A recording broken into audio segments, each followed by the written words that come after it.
A major boost to the Indian Air Force, which has desperately needed new generation military transport aircraft. The Indian Air Force's Air Chief Marshal Vr Chaudhari was in Spain today to take the delivery of the first of 56 Airbus C-295 transport aircraft. These are new generation planes, 16 of which are going to be built in Spain at this Airbus facility where you see the Indian Air Force chief climbing into the aircraft, and the other 40 will be made in India as part of a partnership between the Tata Group and Airbus in a milestone project, the first of its kind in which a private sector company will be building military aircraft for the Indian Air Force. Now, this is a project that runs into thousands of crores. The images are amazing. The Air Force chief is justifiably proud to take delivery of something that has taken a long time to fructify.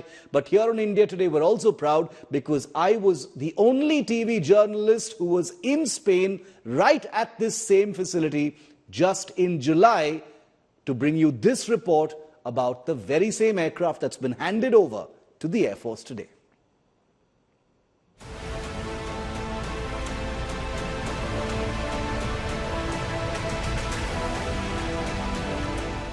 We're here in Seville in Spain at an Airbus assembly facility to see something that Indian journalists are seeing for the first time. That is the first C-295 aircraft for the Indian Air Force.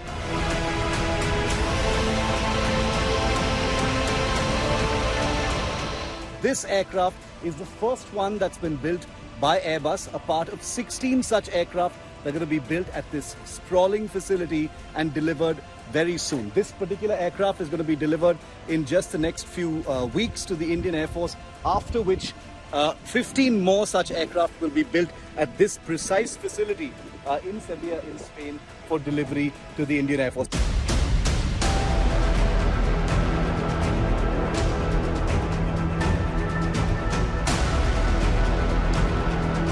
So I'm walking around the aircraft. It's a first look at C-295 number 1 for the Indian Air Force. It's going to be fulfilling a long-standing need that's been felt by the Indian Air Force for over a decade. It was a requirement to replace the old vintage British HS-748 Avro aircraft. I'm walking around the first C-295 now under the tail area of this aircraft.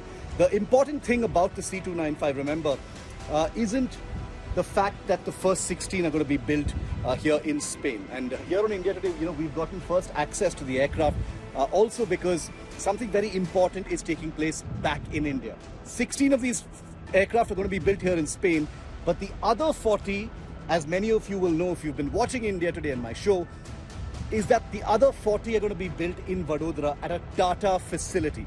These aircraft will have their technology transferred by Airbus to their partner Tata, and then Tata becomes the first Indian private sector company to build military aircraft for the Indian Armed Forces. The Indian Air Force operates aircraft like the AN-32, the Avros of course are being phased out, but these aircraft are going to be fulfilling an extremely crucial need. Remember, the Air Force operates aircraft for many different things, but its transport aircraft are crucial because India is geographically large. We've got all kinds of terrain. This particular aircraft is capable of landing on unprepared surfaces. It's designed for operations of high altitude areas, which is a particularly difficult thing, in aviation because of the thin atmosphere and the various other challenges. And remember, India has important, crucial air bases at high altitude, whether it is Leh, whether it is Thois. The world's highest military airfield, which is Daulat Beg Oldi, is also in India, and the aircraft of this kind has been proven to be able to operate from such forbidding locations. Now, 56 aircraft of this kind will be built for the Indian Air Force.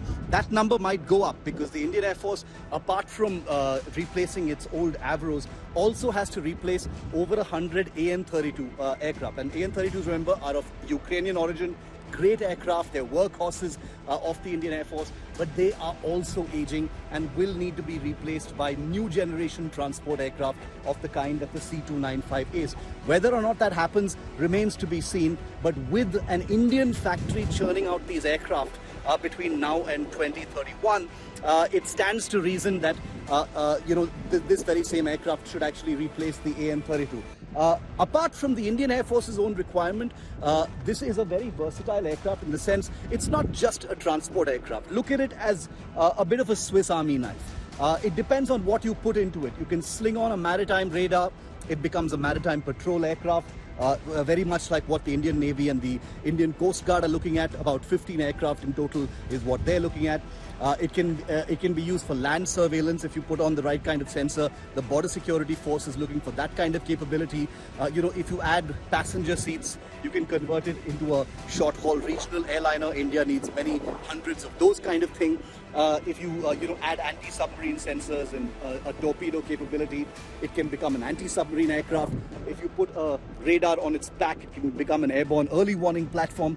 So what I mean is it's very modular. It depends on what you want to do with the aircraft, and it can be used for all these different kinds of purposes. So if you have a production line for the C-295 in India, it becomes something very useful for India's different and very disparate needs across different terrains. So it's historic in all kinds of ways because the C-295 not only fulfills all these needs but gives India an aircraft manufacturing capability in the private sector which has never been there before.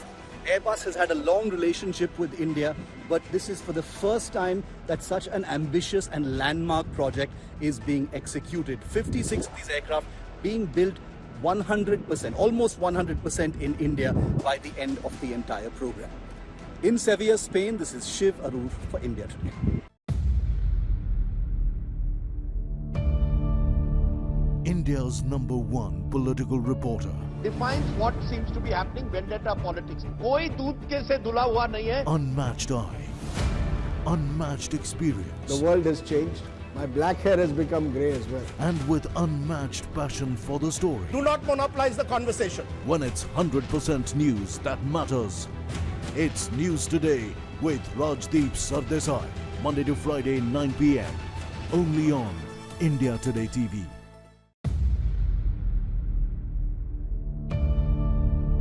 India's #1 political reporter. Defines what seems to be happening, vendetta politics. कोई दूध के से धुला हुआ नहीं है. Unmatched eye, unmatched experience. The world has changed.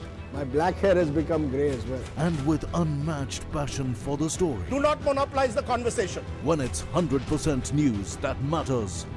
It's News Today with Rajdeep Sardesai. Monday to Friday, 9 p.m. Only on India Today TV.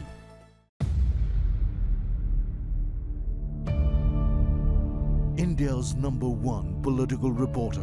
Defines what seems to be happening, vendetta politics. कोई दूध के से धुला हुआ नहीं है. Unmatched eye, unmatched experience. The world has changed. My black hair has become grey as well. And with unmatched passion for the story. Do not monopolize the conversation. When it's 100% news that matters. It's News Today with Rajdeep Sardesai. Monday to Friday, 9 p.m. Only on India Today TV.